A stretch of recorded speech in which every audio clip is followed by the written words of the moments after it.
台南市政府自108年开始规划建置智慧号地到现在，智慧管控的路口数量已经累积达到194位，涵盖台南地区上容易塞车的4大交流道的路人。其中林德甲永康交流道，伫去年开始建置，下午嘛发表建置的成果，并且正式启用。请启动科技永续智慧台南，大家掌声鼓励好吗？动态路廊号志的建制呢，随着每一年的这个技术的进步，其实都有一些改善哈。那我们今年用的是符合交通部的这个最新的这个号控设备的规范，以及最新的这个车路联网的规范哦，让这个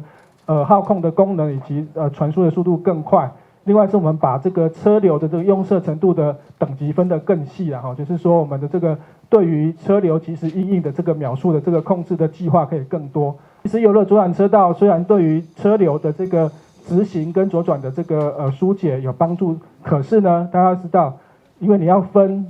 秒数给这个左转的时间，所以这个秒数就会从2项的直行的车道来分哦，所以可能对于直行的绿灯秒数时间又更短了哈，所以如何这个最佳化，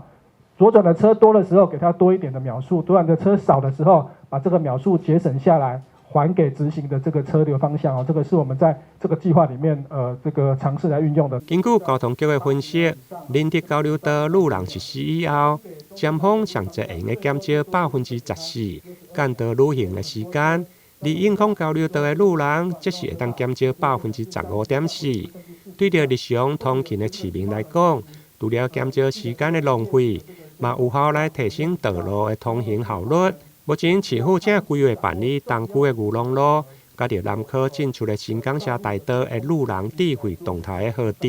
预计114年底就会用来完成建置。台南新闻林跟采访报道。